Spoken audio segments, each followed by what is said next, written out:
যত প্রস্তুতি নির্বাচনকে ঘিরে সব প্রস্তুতি উনি নিতে বলেছেন বাই ডিসেম্বর।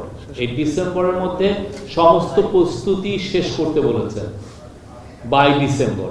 মানে এই প্রস্তুতিগুলোর মধ্যে অনেকগুলো বিষয় আছে, যেমন আইন শৃঙ্খলা বাহিনীতে 17,000 নতুন member of security forces like police, BGB, coast guard নেওয়া হচ্ছে এই নির্বাচনকে সামনে রেখে।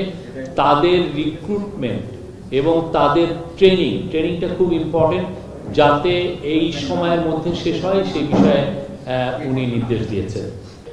47,000-এর মতো ভোটিং কেন্দ্র থাকবে এবং তারা দেখেছেন, অ্যাসেসমেন্ট করে দেখেছেন যে 16,000-এর মতো ভোট কেন্দ্র হচ্ছে ঝুঁকিপূর্ণ হতে পারে। তো এই ঝুঁকিপূর্ণ কেন্দ্রে কিভাবে শান্তিপূর্ণভাবে ইলেকশন ভোটটা কন্ডাক্ট করা যায় সেই জন্য উনি নির্দেশ দিয়েছেন।